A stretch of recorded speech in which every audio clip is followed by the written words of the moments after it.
है वो कश्मीर, जहां पर का पहलगाम विश्व प्रसिद्ध है अपनी खूबसूरती के लिए। और बार बार हम आपको बता रहे हैं कि सफेद घाटी से कहा जाता है, दुनिया भर में पहलगाम को सफेद घाटी इसलिए कहा जाता है क्योंकि जो मौसम इस वक्त चल रहा है वहां पर वादियों में खूबसूरत नजारा होता है। बर्फबारी भी ये कहा जाता है कि मई से आखिरी में यहाँ बर्फबारी शुरू हो जाती है। टूरिस्ट का ये बहुत खास प्लेस होता है, पर्यटकों के लिए ये बहुत खास स्थान है।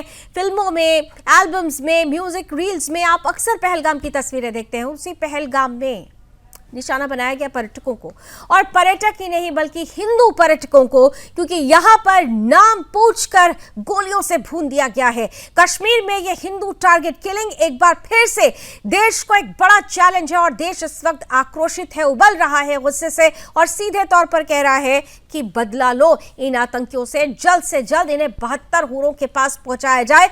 और यही वजह है कि इस वक्त खुद गृह मंत्री श्रीनगर में मौजूद हैं, उनके साथ आईबी चीफ, गृह सचिव और साथ ही साथ एलजी मनोज सिन्हा और मुख्यमंत्री उमर अब्दुल्ला के साथ एक हाई लेवल मीटिंग लगातार चल रही है। 1 घंटे से ऊपर का समय हो गया है, लेकिन यह मीटिंग अब भी जारी है क्योंकि सीधे तौर पर इस हमले का बदला लेना है।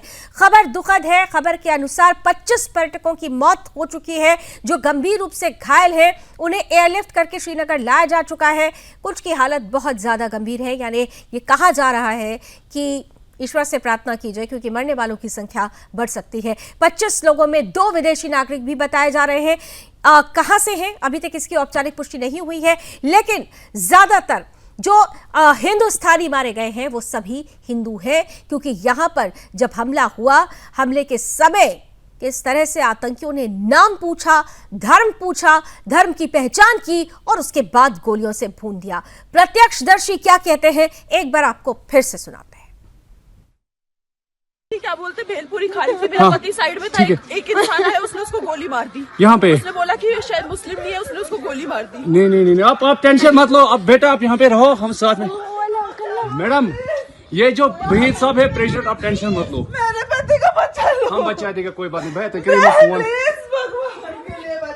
क्या बोलते, भेलपुरी खा रही थी, मेरा पति साइड में था, एक इंसान है उसने उसको गोली मार दी। यहाँ पे उसने बोला कि शायद मुस्लिम नहीं है, उसने उसको गोली मार दी। नहीं, आप टेंशन मत लो। अब बेटा आप यहाँ पे रहो, हम साथ में।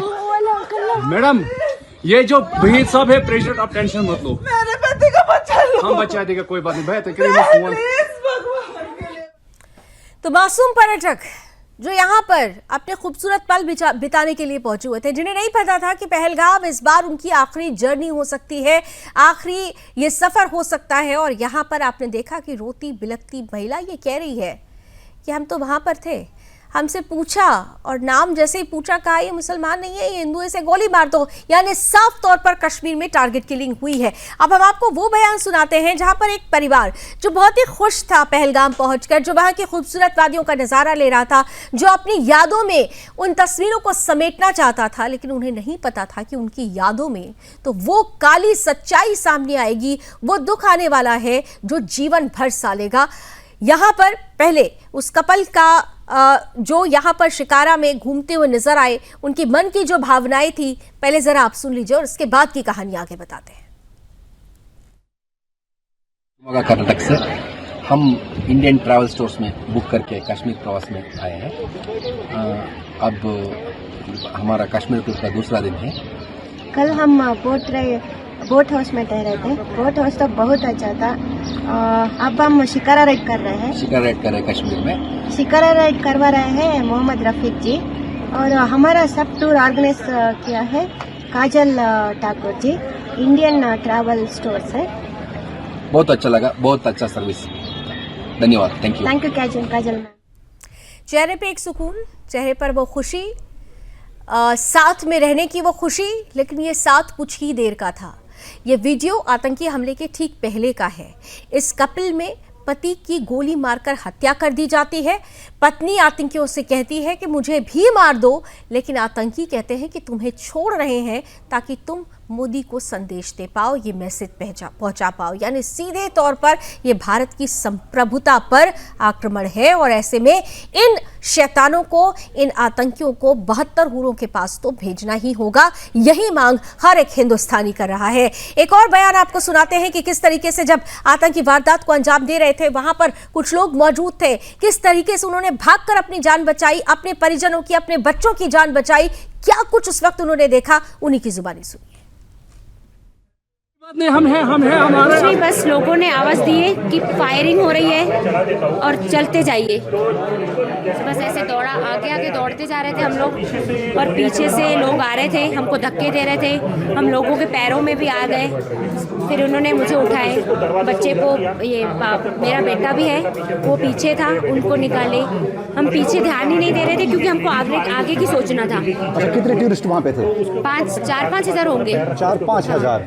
तो बच्चे भी थे, छोटे छोटे, बहुत छोटे बच्चे भी थे। किसी को गोलियां चलाते हुए देखा? नहीं, हम क्योंकि गेट पे ही थे ना, हम निकल ही रहे थे वापस आने के लिए, बस इतना ही देखे हमने, पीछे हमने नहीं देखे। तो जब आप घायल हुई तो किन लोगों ने मदद की आपकी? किसने भी नहीं, हम, मेरे हस्बैंड ने और मेरे बेटे ने। अच्छा, तो अभी चोट कहाँ पे आई आपको? पैर में। आपको पैर में चोट आई है? तो किसी को गोलियां चलाते हुए नहीं देखा आपने? नहीं। किसी को घायल होते हुए देखा आपने? नहीं, वहाँ पे बात कर रहे थे, एक भैया जा रहे थे, वो बोल रहे थे मेरे भैया ने मर गए, वो रो रहे थे बहुत। अच्छा। और किसी की फैमिली में से भी रो रहे थे, पर अभी वो ढूंढने का टाइम नहीं था उनके पास कि रिटर्न जाए और ढूंढ के आ जाए। सब आगे बढ़ते जा रहे थे भगवान के नाम लेके। आप लोग उस टाइम क्या कर रहे थे? अचानक से हमला होश ही नहीं था कि हम बचेंगे कि नहीं बच पाएंगे। 2 मिनट का फासला था, अगर 2 मिनट में हम बाहर नहीं निकलते। तो ये खुशकिस्मत थी कि ये समय रहते उस इलाके से निकल चुकी थी और इसीलिए ये बच पाई, इनका परिवार बच पाया। लेकिन जिस तरह से प्रत्यक्षदर्शी ने बताया कि अंधाधुंध गोलियों की आवाज़ आ रही थी, लोगों पर फायर हो रहे थे, वहाँ पर कुछ लोग रो रहे थे क्योंकि उनके अपने जा चुके थे। किसी तरह से इन्होंने अपनी जान बचाई और वहाँ से ये बाहर आ सके। लेकिन सवाल ये बड़ा है कि जिस तरीके से आतंकियों ने हिंदू पर्यटकों को चुना, ऐसे समय में जब कश्मीर बदल रहा है, ऐसे समय में जब अमेरिकी उपराष्ट्रपति की मौजूदगी भारत में हो, ऐसे समय में जब प्रधानमंत्री हिंदुस्तान में नहीं सऊदी में उपस्थित हों, ऐसे समय में जब वक्फ विरोध को लेकर चारों तरफ कई ऐसी तस्वीरें भी आ रही हैं जिसमें हिंसा की तस्वीरें भी शामिल हैं, ऐसे समय में इस हमले को कर क्या मैसेज देने की कोशिश की जा रही है? हमारे साथ बेहद खास अतिथि जुड़ रहे हैं, कश्मीरी पंडित हैं, विठल चौधरी जी हैं और साथ ही साथ हिंदू सेना से विष्णु गुप्ता जी हमारे साथ जुड़ रहे हैं। आप दोनों का बहुत बहुत स्वागत है। मैं सबसे पहले विठल चौधरी साहब आपके पास आना चाहती हूँ। ये कश्मीर में जो हुआ है, पहलगाम में, दक्षिण कश्मीर, जहां से मुझे याद है कि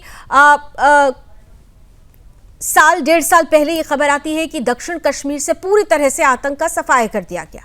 लेकिन यहाँ पर एक बार फिर से दक्षिण कश्मीर जो एपी सेंटर रहा करता था आतंक का, उसी दक्षिण कश्मीर को फिर से चुना और चुनाव करने के साथ साथ जगह भी चुनी और लोगों को यानी हिंदुओं को चुना यहाँ पर, और मैसेज कहा गया कि हम कुछ लोगों को छोड़ रहे हैं ताकि मोदी को एक मैसेज दिया जाए।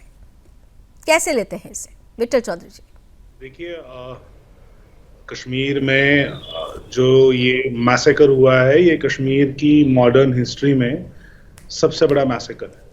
ये 1990 में जब कश्मीरी हिंदुओं को भी मारा गया तो मैसेकर जो सबसे बड़ा हुआ था वो छत्तीस सिंहपुरा में 2001 में हुआ था, जब अमेरिका के प्रेसिडेंट भारत आए थे। लेकिन समझने की आवश्यकता ये, और आपने भी अपने वक्तव्य में जो आप रहे थे, आपने भी शब्द का प्रयोग किया जब आपने बोला कि अब कश्मीर में तो सब ठीक हो रहा है। जब कश्मीर में सब ठीक ही हो रहा है तो वहां पे 24 से ज्यादा हिंदुओं को टारगेट करके क्यों मारा गया? क्या कश्मीर में जो कारण था, मूल कारण था जेनोसाइड ऑफ कश्मीरी पंडित्स का, क्या वो खत्म हुआ है? हमें ये समझने की आवश्यकता है कि जो हमारा शत्रु है वो हम पे जिहाद कर रहा है। वहां पे उसका एकमात्र रेजोल्यूशन है, एकमात्र टारगेट है गजवाए हिंद का। वो भारत को जब तक कन्वर्ट नहीं करता, आखिरी हिंदू को कन्वर्ट नहीं करता, वो हमारे साथ लड़ाई के लिए तैयार है। हम टूरिज्म के नंबर्स दिखा के, हम नॉर्मलसी को प्रिटेंड करके, हम डिल्यूजन में रह के अपने लिए सिर्फ खतरा ही पैदा करते। मैं आपके शो पे और बाकी सारी चैनल्स पे बहुत ही स्पष्ट रूप में कहा है, मैंने कहा है, पहले भी कहा है और आगे भी कहूंगा कि सांप को कभी दूध नहीं पिलाया जाता, सांप का फन कुचला जाता है और ये बार बार होगा। ये आशंका हमने तब जताई थी जब वहां पे कश्मीरी पंडितों की टारगेट किलिंग हुई। हमने बोला कि वहां एक बहुत बड़ा मैसेकर होगा। आज की डेट में ये जो हम कश्मीर जा रहे हैं, अगर ये मान भी लिया जाता है कि 3-4 करोड़ लोग कश्मीर गए, मान लेते हैं 1 करोड़ लोग भी गए और एवरेज वो सिर्फ 5,000 रुपए खर्च करते हैं, तो 50,000 करोड़ रुपए आप इकोनॉमी में देते हैं। ये भी मान लेते हैं कि सारे कश्मीरी मुसलमान आतंकवादी नहीं है, 20% ही हैं, तो आप 10,000 करोड़ आप कश्मीर में आतंकवाद को देते हैं। 10,000 करोड़ में वो आपके साथ 1,000, वो आपके साथ 50 साल की लड़ाई लड़ सकते हैं। आप समझिए कि हम कर क्या रहे हैं। आप ये समझिए कि इस डिल्यूजन में, इस illusion of pretence of normalcy में रह के हम सिर्फ अपने लोगों को वहां पे, हम ये सिर्फ जता रहे हैं कि कश्मीर में कुछ भी ठीक नहीं होगा, कश्मीर में कुछ ठीक नहीं हो सकता, क्योंकि हम मानते ही नहीं है कि कश्मीर की असली प्रॉब्लम क्या है। जो मूल कारण, जो जड़ है कश्मीर की प्रॉब्लम की, वो है कि वो जिहाद है, वो निजाम मुस्तफा को एस्टैब्लिश करना है। जब तक आखिरी मंदिर, आखिरी हिंदू कश्मीर में रहेगा और कश्मीर के बाद भारत में रहेगा, और जब तक हम ये नहीं समझेंगे कि हमारे खिलाफ जो लड़ाई है वो गजवाए हिंद की है, तब तक हमारे साथ यही होता रहेगा। आप कंडम ही करते रहिए। और मैं ये चाहूंगा, सुदर्शन न्यूज तो बहुत ही राष्ट्रवादी चैनल है और आप बहुत बड़ी राष्ट्रवादी पत्रकार हैं, आप ये समझिए इस बात को, हम इस नॉर्मलिटी को बढ़ावा ना दें, इस इल्यूजन को बढ़ावा ना दें। कश्मीर में कुछ भी नॉर्मल नहीं है, आप ये समझिए। और ये मैं इमोशनली नहीं, मैं बहुत प्रैक्टिकल बात कर रहा हूँ। देखिए, मैं कश्मीर का मूल निवासी हूँ। कश्मीर में अगर सब ठीक हो जाता तो सबसे पहले हम वहां जाते। महीना पहले मेरी माता जी की मृत्यु हुई, वो कश्मीर जाना चाहती थी, नहीं जा पाई। मेरी दादी भी ठीक है।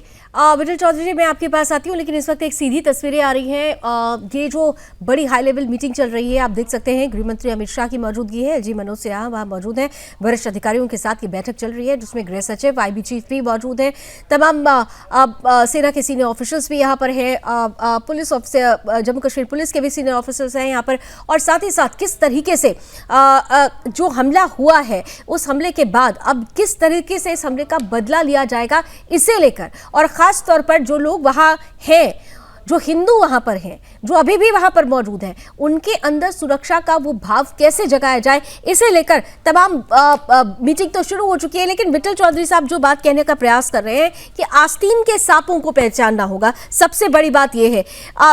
हिंदू सेना से हमारे साथ विष्णु जी भी जुड़े हुए हैं, एक कॉमेंट जल्दी से विष्णु जी का भी लेना चाहेंगे। विष्णु जी, जो बात विठल चौधरी जी कह रहे हैं कि भाई बार बार ये कहा जाता है कि कश्मीर बदल गया, बहुत कुछ अच्छा हो रहा है, लेकिन अगर ऐसी खबरें सामने आए, ऐसी तस्वीरें सामने आई, तो ये तो मानना पड़ेगा कि आस्तीन की सांप तो अभी भी वहां पर है, क्योंकि बिना उनके सपोर्ट के ये हमला अंजाम नहीं दिया जा सकता था। ऐसा है, आप ठीक कह रहे हो कि कश्मीर में बहुत कुछ चेंज हुआ है, बहुत कुछ बदला है, लेकिन जो कश्मीर के लोग हैं उनकी मानसिकता कभी भी बदलने वाली नहीं है। वो जिहादी मानसिकता के लोग हैं। उनको चाहे जितनी मर्जी फैसिलिटी दे दो ना, जितनी मर्जी फैसिलिटी दे दो, वो फिर भी, जैसे विठल जी ने बोला कि सांप को दूध पिलाओ तो ढसेगा ही, आप जितनी ज्यादा उनको फैसिलिटी दे रहे हो उतनी ज्यादा वो और मजबूत हो रहे हैं। आज की घटना जो हुई है वो बहुत ही निंदनीय घटना है। देखिए, सारी दुनिया ने देखा कि वहां पे हिंदू जो पर्यटक हैं कैसे उनकी पहचान करके पैंट उतारी गई, ठीक है, अजान बुलवाई गई कि मुसलमान होता तो छोड़ देता दुनिया पे, मुसलमान होता तो नहीं मारता, हिंदू है इसलिए हिंदुओं को चुन चुन के मारा। अभी मैं ये कहना चाहता हूं, ये जो हमला है ये सिर्फ आतंकी हमला नहीं, ये इस्लामिक आतंकी हमला है। इस्लाम का हमला हिंदुओं पर है, ये समझने की जरूरत है। ये इस्लाम का हमला हिंदुओं पर है, ये समझे। और मैंने सरकार से मांग भी की है कि इस हमले को सिर्फ हमला ना कहा जाए, इस हमले को इस्लामिक आतंकी हमला कहा जाए। सभी न्यूज चैनल वालों से भी मैं कह रहा हूं, ये हमला आपको सबको पता है कि हिंदुओं की चुन चुन कर पहचान करके हत्या की गई। तो क्यों हत्या की गई? क्योंकि ये गैर मुसलमानों को ये काफिर बताते हैं, चुन चुन कर इसलिए हत्या की गई। जब तक कश्मीर में शांति नहीं हो सकती, जब तक कश्मीर में रेडिकल इस्लाम को मानने वाले लोग हैं, जो कट्टरवादी लोग हैं, तब तक कश्मीर में शांति बहाल हो ही नहीं सकती। आप जितना मर्जी दूध पिला लो। और मैं तो ये कहता हूं, मैं भारत के हिंदुओं से भी अपील करता हूं कि कुछ दिन आप कश्मीर का दौरा करना छोड़ दें। इनको मालूम पड़े, इनकी कमर टूटनी चाहिए। जो ये कहते हैं कि आम मुसलमान वहां का उनके साथ है, मुसलमान साथ है तो जो चंद आतंकवादी हैं, रेडिकल इस्लाम को मानने वाले, उनको मुंह तो जवाब क्यों नहीं देते? मारे निकल के। जो आम मुसलमान हैं, जो कहते हैं कि पूरे भारत से जो लोग आ रहे हैं उनसे हमारी रोजी रोटी चलती है, और जो वहां के राजनेता हैं वो भी कहते हैं कि भाई जितना ज्यादा पर्यटन आएगा, वहां पे लोग आएंगे, उतना कश्मीर उन्नति होगा। और स्पेशल जो पैकेज है वो कश्मीर का सब बंद कर देना चाहिए। जितना भी स्टेटस उनको मिल रहा है वो सब कुछ बंद करने की आवश्यकता है। इतना जो खैरात में उनको, भारत के लोगों को, हिंदुओं का खून पसीने का पैसा उनको दिया जा रहा है, और उसी पैसे से वो हमें मार रहे हैं। ये बहुत ही दुर्भाग्यपूर्ण है। इस हमले की जितनी निंदा की जाए उतनी बिल्कुल आपने सही कहा कि ये एक इस्लामिक हमला है, ठीक उसी तरीके से जैसे आईएस खूंखार आतंकी संगठन जिस तरीके से घटना को अंजाम देता है, और यहाँ पर भी कुछ वैसा ही हुआ। नाम पूछा जाता है, ट्राउजर्स उतारकर पहचान की जाती है और उसके बाद गोली मार दी जाती है। लेकिन सबसे बड़ा सवाल ये है विठल चौधरी साहब, मानसिकता से लड़ाई करना ये बहुत मुश्किल होता है। क्या उसी वक्त हमें सजग हो जाने की जरूरत थी जब कश्मीर में नेशनल कॉन्फ्रेंस को चुना गया था? सोच उसी वक्त समझ लेनी चाहिए थी कि कश्मीर कभी भी हिंदू शासन नहीं स्वीकार करेगा। देखिए लावनी जी, मैंने आपके प्रोग्राम कोऑर्डिनेटर को एक वीडियो भेजा है जी। ये वीडियो आगा रोहिला मेहदी का है। बिल्कुल, मैं आपको बता दूं कि ये बयान हमने बहुत पहले ही दिखा दिया था। फिर से हम वो बयान जरूर दिखाएंगे, क्योंकि डॉक्टर सुरेश चौहान के जो प्रधान संपादक है हमारे, उन्होंने कहा है कि ऐसे सांसद को, नेशनल कॉन्फ्रेंस के सांसद को गिरफ्तार करना चाहिए जिसने पर्यटकों को सांस्कृतिक हमलावर करार दिया हो, कल्चरल इन्वेडर्स। बिल्कुल। आप ये मानसिकता जो आगा रोहिला मेहदी के साथ एक और पार्लियामेंट में चुना गया था व्यक्ति, उसका नाम था इंजीनियर राशिद। ये इंजीनियर राशिद वही है जिन्होंने कश्मीर में खुल के बीफ पार्टी ऑर्गेनाइज की। आप ये समझिए इस बात को कि एनीथिंग जो भी भारत की संस्कृति, भारत की प्रभुता, जो भी संस्कृति, हमारी संस्कृत सभ्यता कश्मीर के जो चिन्हित करेगा कश्मीर में, उसके साथ वही होगा जो आज वहां पे मैसेकर हुआ। लेकिन समझने की जरूरत ये भी है कि क्या हमें सचेत हो जाना चाहिए था? क्या वो क्या हो पाया हमारे? आपको जब खतरा होता है, जब आपको लगता है कि आपको जब खतरा लगे, आप ये माने कि आपके ऊपर हमला हो रहा है, आप ये समझिए कि आपके साथ इशू क्या है, तभी तो आप उसका जवाब दे पाएंगे। आपको डिल्यूजन है, डिल्यूजन ऑफ नॉर्मलसी है।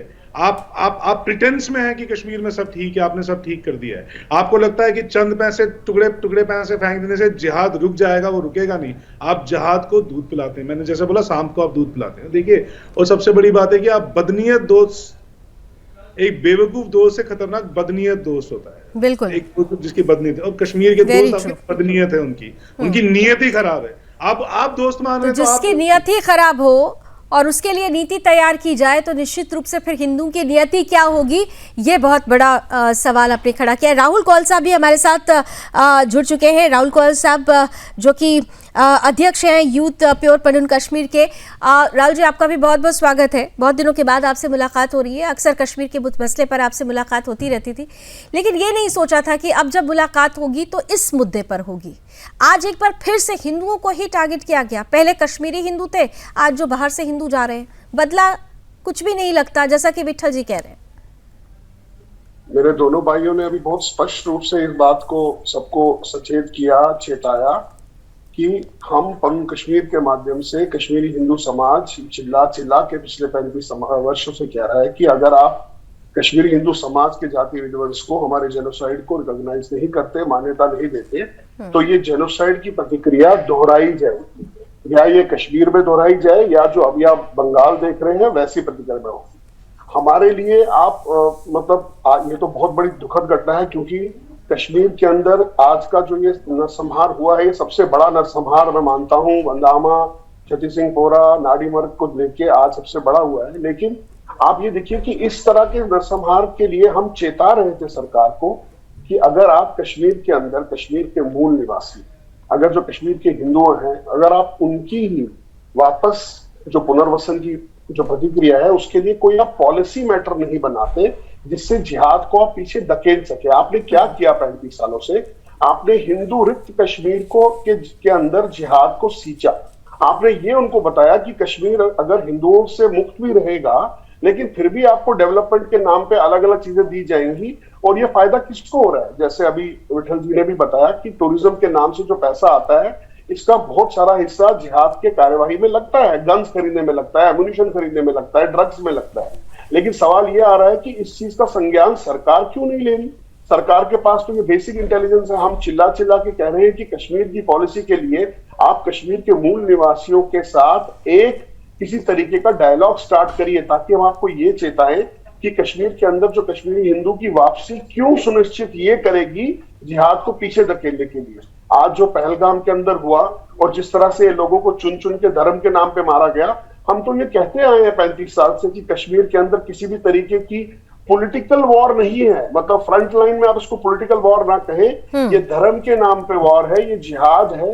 और कश्मीर के अंदर जिहाद को जिहाद ही कहना पड़ेगा। अगर आप जिहाद को नकारेंगे, उससे मुंह मोड़ेंगे, ये अपना फन फैलाएगा और दोहराया जाएगा पूरे भारत के अंदर। बिल्कुल, कश्मीर के अंदर जिहाद है और इसे स्वीकार करना होगा। जब तक इस सच को स्वीकार नहीं करेंगे, ऐसी तस्वीरें हमारे सामने आती रहेंगी। एक विजुअल अभी पैनल में देख रही थी, जो घबराए हुए वहां पर लोग थे जब हमला हुआ था, किस तरीके से वो अपनी जान बचाकर भागते हुए नजर आए हैं। चंद रिएक्शंस आपके सामने रखते हैं, फिर लौटते हैं अपने गेस्ट के पास। हम लोग बाल बच्चे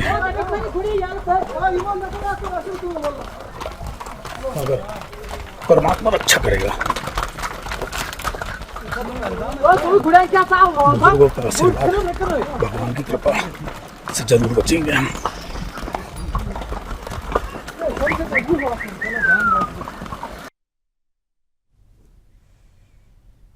तो सुना आपने, बुजुर्गों के आशीर्वाद, भगवान के बेगुनाहों का कत्लेआम, बेगुनाहों का कत्लेआम। पाकिस्तान तरीके से अपनी जान बचाने में और वहां से भागने में सफल रहे, अन्यथा उनका भी वही हाल होता जैसा कि 25 हिंदुओं का हुआ है। लेकिन यहाँ पर एक चीज मैं तीनों से ही ये सवाल करना चाहूंगी, विष्णु जी, राहुल जी और विठल जी, आप तीनों से ही। पहले विष्णु जी आपके पास आ रही हूँ। हिंदुओं की टारगेट किलिंग तो हुई है, लेकिन ये भी कहा जा रहा है कि इसमें 2 विदेशी नागरिक भी शामिल हैं।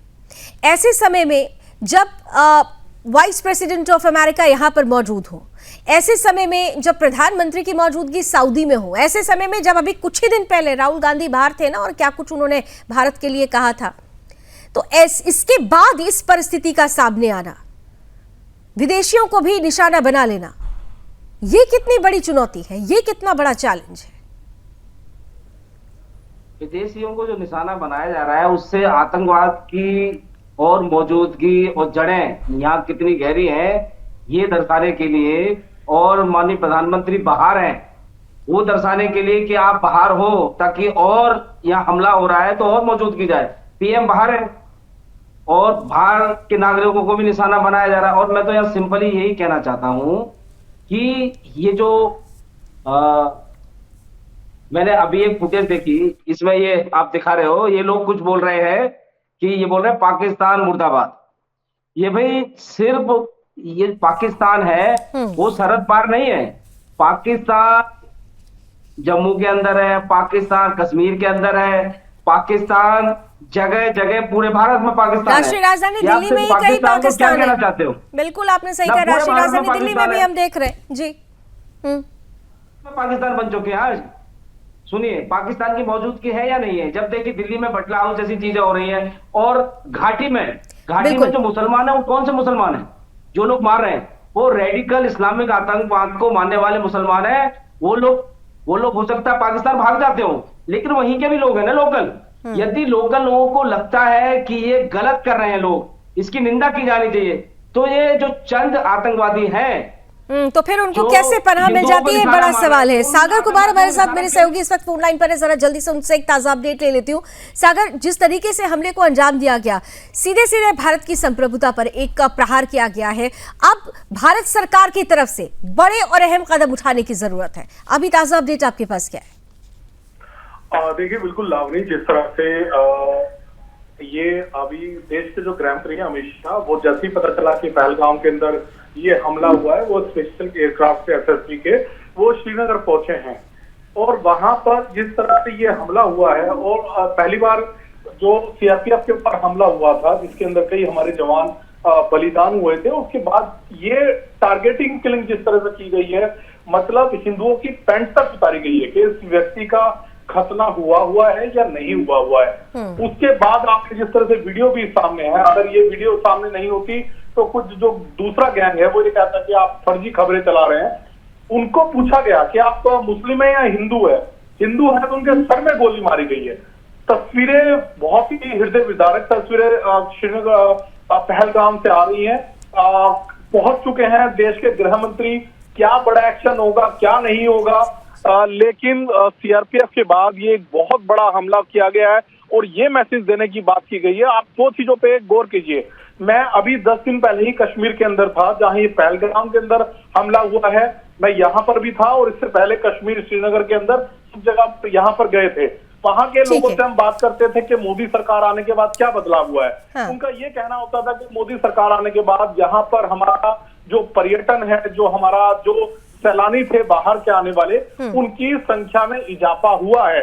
और ये देखिए कब हमला हुआ है, अभी अप्रैल चल रहा है और मई जब पर्यटकों से गुलजार होने वाली है वादी। लेकिन सवाल यही है ना कि जो सवाल हमारे गेस्ट पैनल उठा रहा था, जो राहुल कौल जी, जो विठल चौधरी जी, जो विष्णु गुप्ता जी कह रहे हैं कि भाई जिनके लिए यहाँ पर वादी सजाई जा रही है उनके अंदर ही वो कौन आस्तीन के सांप हैं जो ऐसे आतंकियों को पनाह दे देते हैं। और फाइनली ये तस्वीर हमारे सामने आती है कि हिंदुओं की टारगेट किलिंग हो जाती है।